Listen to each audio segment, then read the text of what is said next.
Bienvenidos, amigas y amigas que siguen este programa Café Literario Verónica Ascensión. Hoy con un invitado especial, un invitado al que apreciamos muchísimo porque es un joven escritor que ha dedicado su vida a la literatura, a la docencia y a ese mundo académico que va dejando legados cada día a nuestro país en el ambiente cultural y artístico. Con nosotros, Faris Rosario. Bienvenido. Gracias Verónica por la invitación.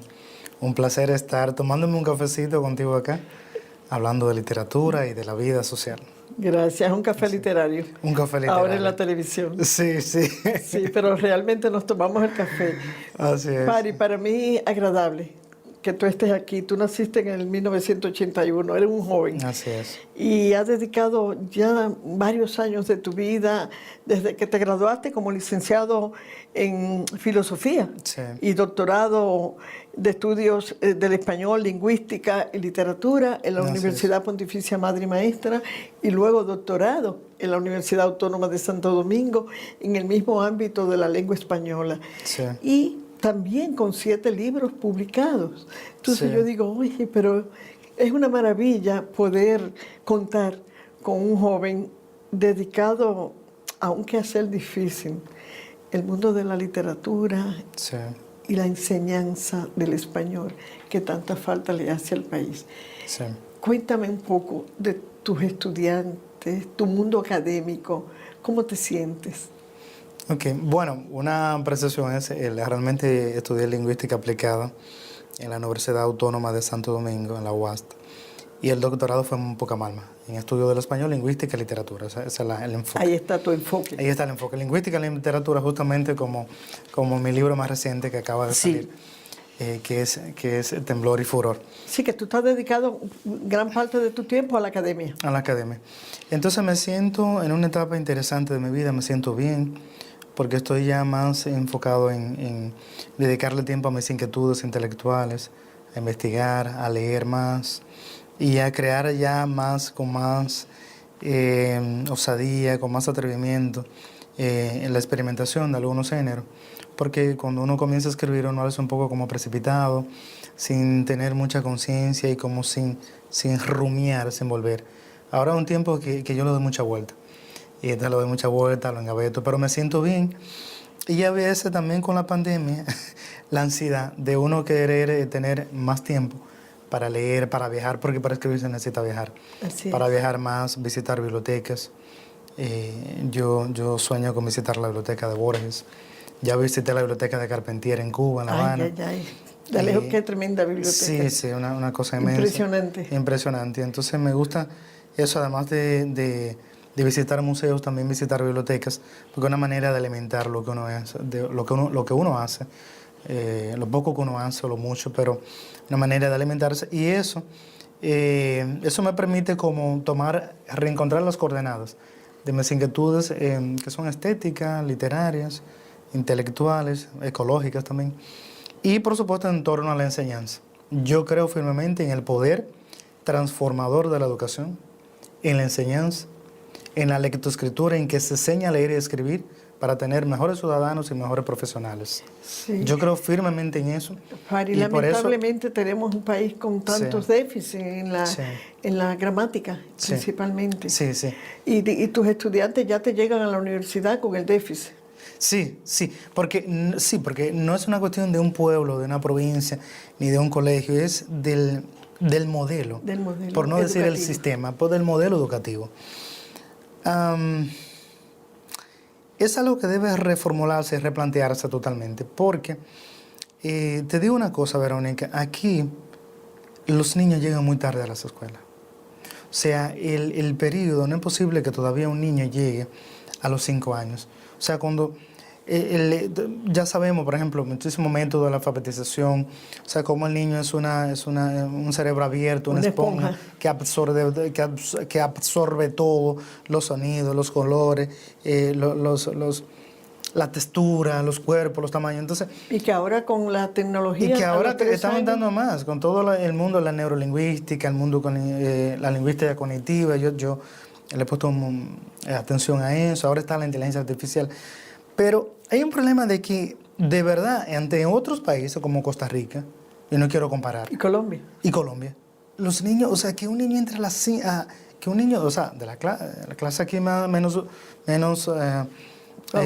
favorecidas, que entre a los 5 años de estudio, es una barbaridad.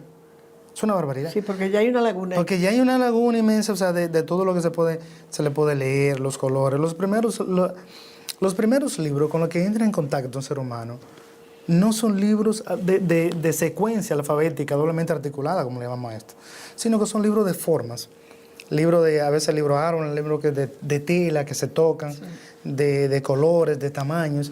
Entonces tenemos un sistema educativo que ojalá en algún momento conecte por ahí, comience a revisar poco a poco, porque hay que construir escuelas, pero que también hay que construir un diseño que facilite una enseñanza más amplia de los menos favorecidos.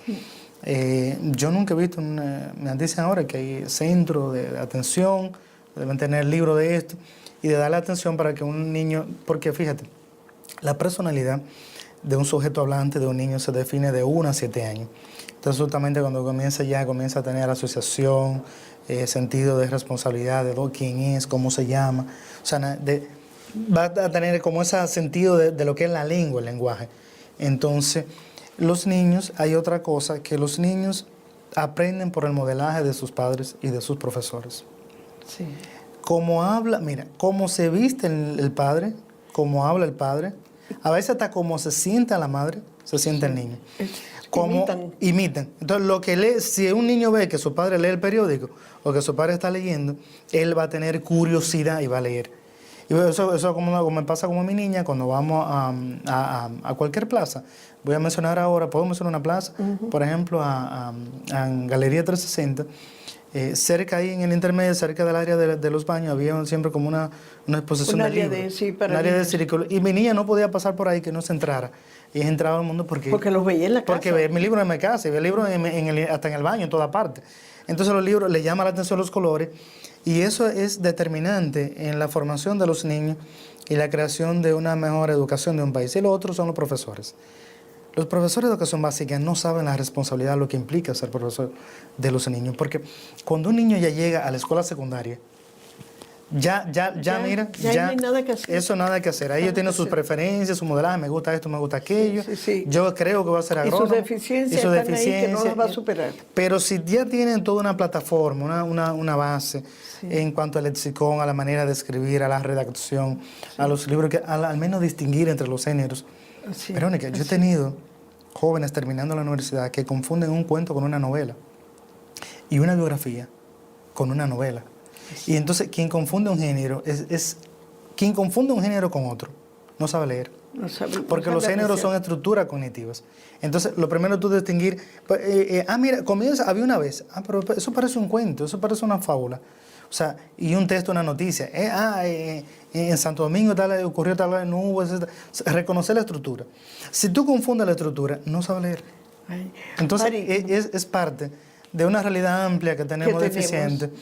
Y yo creo que poco a poco lo iremos logrando porque también nuestro sistema, nuestro modelo educativo ha sido muy descuidado por las empresas, por el Estado, hasta por otros poderes fáticos que han manifestado históricamente. Y por cambios familiares. Y por cambios familiares que han manifestado y preocupación por la educación. Se han descuidado, ¿por qué? En el currículum. Hay que formar, hay que transformar el currículum, luego que los profesores asimilen ese currículum. Aquí la gran transformación del currículum se hizo para el centenario, 1992, con el Plan de Sana 1994, y fue toda una teorización, un esbozo, un movimiento, pero que quizás no cuajó en sus mejores frutos, en sus mejores adaptaciones. Ahí estuvo Mato Moquete, un gran profesor. Sí, los mejores maestros de aquí. Los mejores. Y mi pasado Celso Benavides, que fue mi profesor, Malagón, y ahí tuvimos muchas cabezas pensantes. Ahora, ¿qué pasa? Que era un sistema un modelo en su época, con en su contexto, con muchísimas limitaciones, y además de que muchas cosas en el mundo de la corriente han cambiado. Es el enfoque que tiene el modelo educativo todavía. Vino el cambio tecnológico. Vino el cambio tecnológico, todo eso, y seguimos con el modelo educativo de finales de finales de los 90 del siglo pasado, porque es el que está vigente hasta donde yo sé. Así es. A lo mejor estoy errado. Mari, mira, vamos a una breve pausa y Sí. volvemos contigo porque Sí. has tocado un tema que es vulnerable totalmente. Sí. Hablar aquí del sistema educativo Sí. nos lacera, Sí. nos preocupa, porque hemos visto la cantidad de ministros de educación que hemos tenido Sí, preparados, muchos preparados, sí. hemos visto cómo educa, instituciones trabajan con el tema y seguimos con los mismos problemas. Mira, en las estadísticas me refiero. Y yo fui, no sé si tengo tiempo para acotarte algo. Sí, pero Después cuando de la pausa. regresemos, después de la pausa, Ok, venimos bueno. con ese tema que yo sé que a ti te apasiona y como Sí, maestro, sí, sí. como Me duele, catedrático, te duele. me duele. Volvemos en breve. Así es.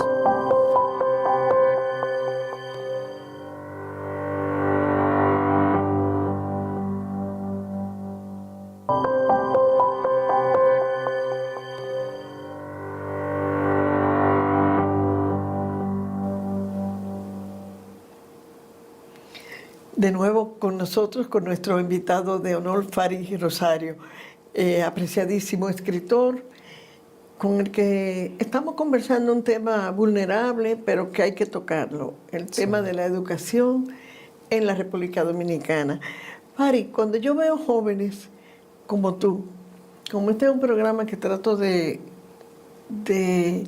enfocarlo para que los jóvenes los vean a ustedes y los tengan como ejemplo y puedan emular algunas cosas.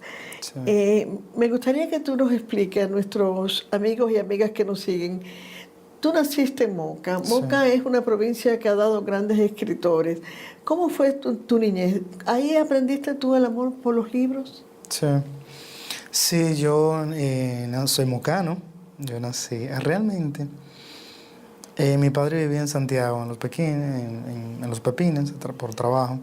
Y luego cuando yo nazco soy el mayor de los varones, entonces decide mudarse a Moca, próximo a donde está Juan Lopito, el Imperio, por ahí. Y luego entonces mi padre migra al campo, que es lo que mejor que me ha pasado a mí, vivir en una sierra toda mi niñez, más o menos hasta los 12 años. El amor a quien me alfabetizó, yo lo reitero, fue mi madre. Cuando yo fui a la escuela Verónica, yo sabía leer, yo recuerdo que un sábado a las 9 de la mañana yo escribí mi nombre completo. Estaba leyendo el libro de los Reyes, de la Biblia, porque mi mamá tenía una Biblia. Y yo recuerdo que mi mamá, la lección que más trabajo me dio a aprender fue la del zapato y zapote. Que ya ves la diferencia. Eso era obligatorio. Entre zapo y zapote. Entonces la S, una cuestión claro, un fonema de escritura, de ortografía, entre el sapo y el zapote. Entonces, con ese concepto. Entonces, mi madre siempre ha sido una persona muy curiosa, muy amante de sí, y de los saberes, de las cosas, del viajar. Entonces mi madre me decía los sábados, ella tenía un radito azul. Mira, en ese tiempo, no estamos hablando no había internet, había poca televisión. Estamos principio de la década de los 90 del siglo pasado. Comenzó el mundo de que es cuando comienza todo, porque no había redes sociales. Y el internet incluso a este país llegó, según dice Arturo López Valerio, a partir de 1995, 96 por allá. O sea, supongamos que con la gestión de Leonel para arriba es que comienzan los primeros indicios del internet. Yo vengo de un mundo mágico anterior en cuanto a eso, a mi formación básica inicial. Y mi madre me decía, los sábados, como a eso de las 4 de la tarde, si no me recuerdo, tú tienes que venir temprano y sentarte aquí. Y ella sintonizaba a Radio Santa María un programa que se llama Sábado de Quiquillada. Sí. Una emisora muy escuchada. Una emisora muy formativa. Formativa. Primeramente, muy buena. Radio Santa María, el aporte que han hecho los jesuitas en este país en materia de alfabetización y de difusión de la cultura todavía no ha sido del todo estudiado y reconocido. Así es. Desde mi perspectiva. Entonces ahí me sentaba yo, ahí escuchaba yo sentado, como ella no tenía biblioteca, y nosotros éramos de clase poco favorecida, o sea, pobres realmente, y no teníamos libros. Mi madre, ahí escuchaba yo sentada y me decía, mira, ahí van a leer unos cuentos, y eran interpretados. Y ahí escuché yo por primera vez El Patito Feo, La Bella Durmiente, El Caperucita Roja, y había el Pulgarcito. El Pulgarcito, realmente, Pulgarcito, sin él. Ese me llamó mucho la atención. Entonces, todo ese mundo mágico yo lo fui escuchando Por eso yo... Te crece imaginación. Sí, sí, sí. Y después hubo una cosa que fue lo primero, el oído. Por eso yo tengo tanto, en mi narrativa, yo le pongo tanta atención a las frases, a las cosas que escucho. Al mediodía, la radionovela, Kazán el Cazador. Esa cuestión yo la escuchaba diario. Eso me marcó en mi etapa. En primera etapa de fantasía, eso me marcó mucho. Y yo creo que ahí fue que yo comencé a mi madre... Porque era tanta creatividad, ¿verdad? Sí, no, y después yo supe que eran muchas adaptaciones de Emilio Salgari, del Corsario, de todas estas cosas, de cassette, todo ese tipo de cosas. Y yo le decía a mi madre una vez, le dije, pero a mí me gustaría leer un poco más. Y decía, bueno, no tenemos libros, vamos a ir escuchando radio. ¿Tú te imaginas? Hasta que, por eso yo digo que los libros, deben llevar los libros en las escuelas, Sí, enviar por los eso libros, porque parte siempre... de tu trabajo ahora. Claro, es lo que yo hago ahora, y por eso En el cada Ministerio de donación Cultura. que hago, por eso cada solicitud que me hacen de libros, yo trato de buscar unos libros, de gestionarlos, y no lo tengo, porque es importante que al menos 5 o 10 libros lleguen a una escuela, porque algún lector, siempre habrá uno que se acercará, al menos uno. Y mientras haya un lector, como decía Italo Calvino, la literatura, nuestro quehacer está justificado. Pero a ti sin tener libros te crearon la imaginación. Sí, entonces esa imaginación mía fue, esa fantasía, ese mundo imaginario mío personal, subjetivo, fue como fermentándose, fue creciendo. Y entonces yo seguía leyendo la Biblia. Entonces, ya cuando yo estaba en cuarto y quinto, yo le decía a la profesora que si conocía algún libro, que si tenía algún libro. Y entonces el libro que había era el libro de historia, el libro de geografía. Esos libros de geografía a mí me encantaban, yo me los leía completo. Que eran bonitos. Sí, bonito. Y el libro de historia, incluso el libro de historia de quinto yo lo tengo.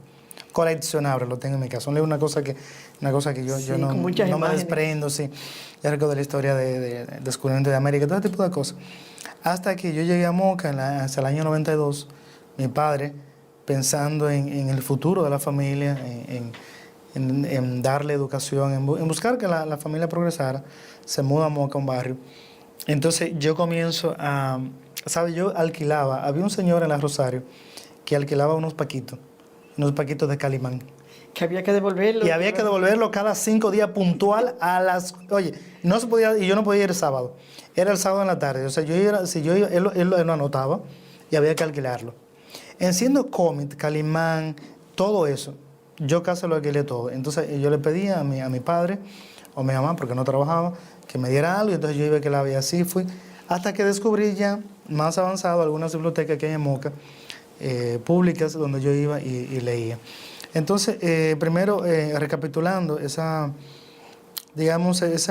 pasión por amor a los libros me la inculcó mi madre, quien siempre me compró los primeros libros, me apoyó siempre en toda mi formación básica. Yo recuerdo en quinto y en sexto, que ella siempre decía: aquí están el dinero para comprar tus libros. Ella siempre creía en mí, que yo estaba... Mi madre siempre veía que yo tenía algo. Las inquietudes. Me decía, yo no sé, pero tú naciste como para hablar o para escribir o algo. Me decía que para que te sigas formando. Veía las habilidades. Entonces, sí, después, mucho después, cuando salgo del bachillerato, ya en segundo de bachillerato, yo estaba en el liceo Domingo Faustino Sarmiento, y yo estaba en Andrés Bello en la noche, en el séptimo y octavo. Entonces paso al Domingo Faustino Sarmiento en la mañana. Ya en el liceo, yo al recreo, yo aprovechaba, me metía a la biblioteca, la pequeña biblioteca, y fui leyendo lo que había.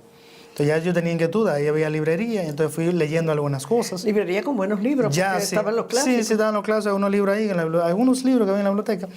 Hasta que yo, hacia el año 1999 o 98, cae un libro en mi mano que fue 100 años de soledad, ya del Gabo. Gabriel García Márquez. Y creo que los Jarasca, esa portada la recuerdo, siempre recuerdo la impresión que me causó la portada del libro. Mucho. Entonces ahí comencé a leer. Luego me junté con escritores, con Alberto Peña Lebrón, con Bruno Rosario Candelier. Y ya quedé totalmente seducido y me fueron hablando de libros, me fueron prestando libros, Bruno me prestó libros. Y así fui ampliando y conociendo libros hasta que llegó un tiempo que yo estaba terminando la filosofía, que yo pasaba muchas horas. Yo llegué a leer muchas horas, hasta 9, 10 horas, leyendo de continuo, leyendo a Shakespeare, leyendo a Fausto, a Goethe, porque yo sentía Ahora tengo compromiso, yo estoy casado y tengo 2 hijas, pero en esa etapa de mi vida yo sentí una voracidad que yo lo quería leer todo. Sí, Yo decía, sí. todo me interesaba, todo me interesaba. Y aprovechaste el tiempo porque leíste sí, yo leí mucho. una cantidad de libros que Yo leí te mucho. permitieron Sí. hacer una buena profesión. Sí, y era una buena profesión y de hecho fue la base. La cultura es la base de todo ser humano. Para vivir, para interpretar, para tolerar, para comunicarte, hasta para uno moverse en otro país. Entonces, fue la base para mi carrera en filosofía cuando entré. Que muchas de esas cosas, sí, ya la entendía porque yo la había leído. Cuando me hablaban de movimiento literario, de romanticismo, todo eso, que el profesor volvía todo eso. Yo entendí eso de una vez porque yo tenía referente, yo había leído varias cosas de romanticismo. Así es. Fari, vamos a una segunda pausa. De acuerdo. Y cuando volvamos, vamos a ver un poquito de tu obra literaria. Vale. Tienes 7 libros publicados, para que nos cuente un poco de qué tan bueno ha sido ese mundo de las publicaciones. Bueno, tiene sus bemoles también. Así mismo, volvemos en breve. Okay.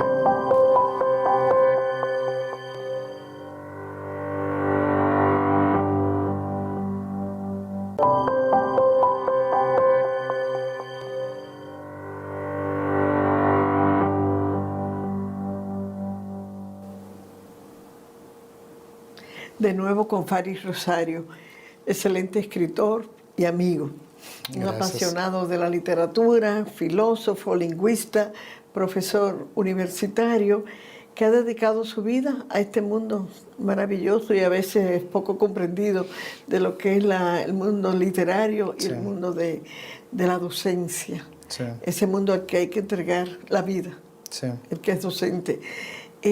Vamos a hablar un poquito de tus publicaciones, Fari. Sí. Que sé que tienes 7 libros. Aquí yo tengo Los espejos asesinos y otras minificciones.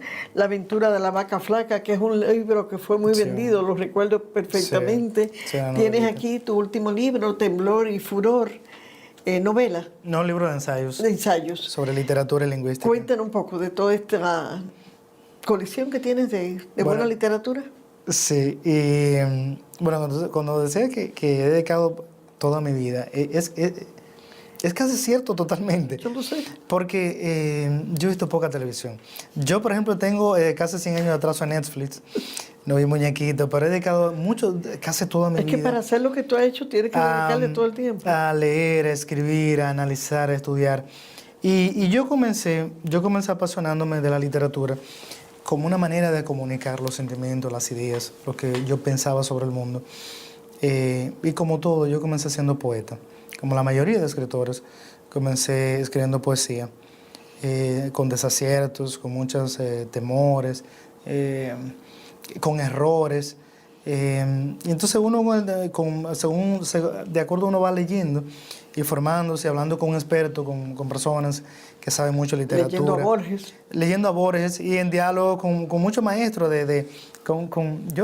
Yo recuerdo con la oficina de UNAPEC, yo saltaba continuamente a Mariano Lebrón Sabiñón y le preguntaba sobre esto, a Alberto Peña Lebrón en Moca, a Bruno Rosario Candelier, a mi amigo, en paz descanse, todos ellos, en especial a Marcio de los Magnolos.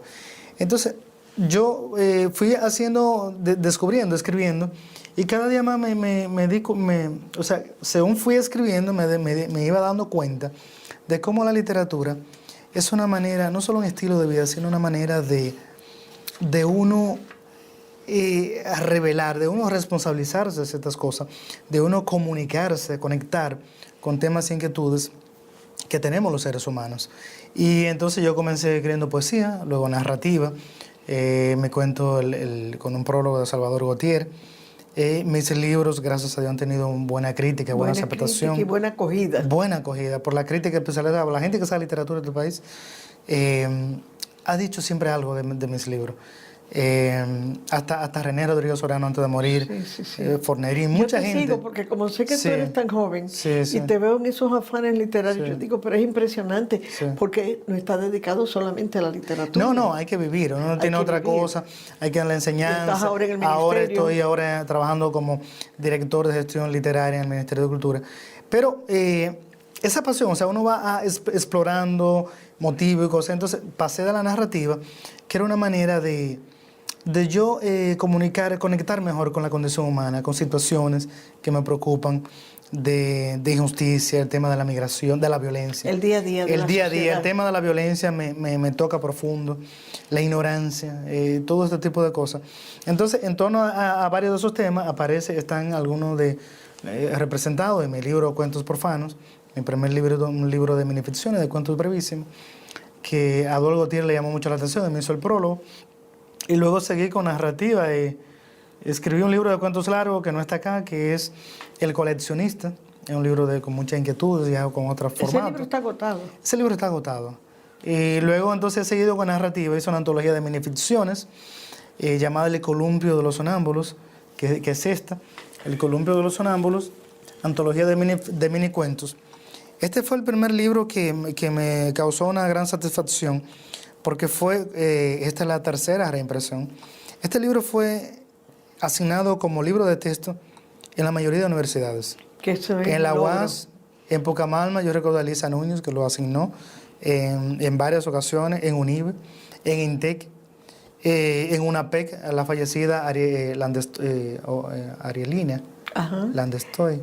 Sí. Ella también lo puso como libro. varias lo asignaba. Entonces, este libro es una antología porque es un libro de cómo el género brevísimo, la minificción, cómo se ha desarrollado en este país. Desde por allá, desde León, desde Manuel de Cabral, pasando por Virgilio Díaz Grullón, José Alcántara, Manuel Rueda, pasando por Veloz Maggiolo, hasta nuestros días, hasta Luis Martín Gómez, Luis Toirac y autores más contemporáneos. Contemporáneos, sí. Entonces luego yo he seguido con Los Espeos Asesinos, que es un libro de minificciones, sí, editado y publicado por el Banco Central. Ese libro también tiene crítica ya fuera de acá, crítica de escritores de Argentina, de España, de Venezuela también, una Violeta Rojo. Y mi libro más reciente, que es un libro de ensayos. O sea, al yo terminar mi formación académica, sí, me desconecté, como es natural, un poco de la narrativa y de la poesía. Pero yo tengo por ahí libro inédito y sigo leyendo. Pero entonces yo dije, bueno, déjame darle un poco de forma a todas estas ideas, sacar un libro de ensayos. Ahora va a salir próximamente un libro de ensayos basado en investigación doctoral, que es un libro sobre Marzo de los Magnolos. Y este libro, pues ya lo publiqué el año pasado, que es un libro sobre diversos ensayos sobre lingüística y literatura. Y ahí hay temas también sobre la novela, el cuento dominicano, sobre Pero Páramo, entre otros. ¿Están en librería Cuesta? La mayoría de mis libros, sí. Estos dos libros, El columpio de los sonámbulos y Furor y Temblor, publicado por Santuario, pueden hallarse en librería Cuesta. Los demás libros no creo, están agotados. Y ya yo tengo la meta, tengo que reeditar algunos libros. Pero esa es una buena noticia. Esa es una buena noticia, sí, porque sí. aquí no se venden tantos libros, Pari. Bueno, es que a veces hay que caer en gracia, hay que leerse. Y te digo, algunos libros. Y trabajar también hay que hacer difusión. Trabajar en la promoción. Mira, los escritores no pueden ser ñoños. Los escritores, pero los artistas hablan de su arte. Y hacen salud, y envían podcasts, envían bocadillos. Los escritores, sobre todo en este país, tienen que saber vender sus libros. Si usted va a una charla, como yo que fui una vez invitado a la Alianza Francesa, me llevé algunos libros y viene ese libro. Sí. Yo fui unos amigos que ponen yo fui, claro, invitado, todo pago, pero llevé mis libros, algunos los vendí, otros los regalé. Entonces hay que hablar de los libros. También hay que, a los periodistas, quienes hacen difusión, hay que enviarle los libros. Hay que enviarle los libros y yo no le digo tú, si te gusta escribe y si no, no pasa nada. Pero yo se lo envío. Sí. Y entonces oye Verónica, cada libro mío que sale, yo por lo menos dedico 60 libros, 70 y hago eso. Se lo envío, esa difusión, sí. Y a veces está fuera del país. Que lleguen a manos importantes, claro, de gente que puede analizar y comentar. Y comentarlo. Entonces eso hay que hacerlo. Y luego pues sigo escribiendo, quiero terminar una novela, un libro de cuentos que tengo, ya cuentos largos, no de minificción. A tu esposa no le está yendo muy bien contigo. Le está quitando mucho tiempo. Porque tú estás haciendo una gestión gubernamental en el Ministerio de Cultura que te requiere viajes. Sí. Al interior del país. Sí. Tú estás en la docencia y estás en esta gran producción. Yo ahora tengo un sabático. He parado la docencia porque no me da el tiempo para tanto. Porque además yo tengo una familia que atender. Claro, claro. Mi responsabilidad ante el Estado y trato de sacar tiempo. O sea, la cuestión es cómo uno divide el tiempo. porque es por etapa. A veces uno termina un ensayo o un capítulo y uno lo engaveta y uno vuelve sobre eso. Entonces dije, déjame comenzar Sí, esto, yo tengo déjame terminar proyectos con los esto. guardo 10 años. Uno lo guarda y uno lo va terminando. Por ejemplo, ahora cuando me envíen mi libro, por ejemplo, ahora yo estoy terminando de leer una novela y sé que para final de mayo no puedo comenzar a escribir ni siquiera una nota porque tengo que corregir hacer la corrección final de mi libro de ensayo que va a salir pronto. Pari, gracias. Me encantó Sí. tenerte como invitado Gracias en este a ti. programa Café Literario. Yo quisiera invitarte a otro programa porque se nos quedaron todos Cuando los temas. guste. Lamentablemente. Es breve, el tiempo es breve aquí. Y el tiempo en la televisión siempre es breve. Sí. Y con temas así, pero ese tema del sistema educativo, Sí. me encantaría que le dediquemos un programa. Okay. Me encantaría que tú aceptes ser mi invitado, porque como tú eres profesor y tú vienes Sí. de un sistema educativo donde sacaste beneficios por Sí. ciertas Sí, condiciones. por condiciones y casi habilidades personales y porque tuve buenos profesores. Buenos Algunos profesores. buenos profesores. Y un hogar también que ayudó, Sí, fundamental. porque es fundamental. Entonces, esos son los temas que hay que hablar, Así que es. es que hay que conjugar, hay que ayudar un poco en el hogar, sí. hay que tener mejores docentes Sí. y hay que tener herramientas y libros para los Claro que sí, estudiantes. claro que sí. Y la motivación, hay que trabajar mucho en la motivación Sí. lectora. Sí, la motivación lectora, y eso es determinante porque para tener personas responsables, gente que respeten las leyes de tránsito, que sean buenos profesionales, ¿Es la educación? tienen que leer bien y desarrollar su lexicón, o sea, conocer la literatura de su país. Es penoso que, mira, así como hay que conocer Bahía de las Águilas, hay que leer a Pedro Mira, hay que leer a los Mañolos. Así es. O sea, la vida no tiene nombre. Y hay que leer el Quijote. Y por supuesto que el Quijote, los clásicos. Yo estoy dando, por supuesto, todo eso, pero conocer nuestra cultura, porque es una manera de uno ser mejor profesional, ser mejor ser humano y disfrutar más, porque la vida es breve, disfrutar lo que uno está viviendo. Gracias, Pari. Así que con mucho por gusto estar acepto aquí. la invitación. Tú me avisas y aquí estaré. Próximamente estaremos de nuevo con Fari Rosario. Así bien, me presento mi libro más reciente cuando sale, el libro de ensayo. Excelente conversatorio que esperamos que se repita muy pronto, Claro que sí. para que podamos hablar un poquito del tema educativo y también de algunos libros nuevos que tiene. del libro nuevo. Y de este libro que yo sé que tiene unas críticas que es bueno Sí. conocerlas. Las personas que escriben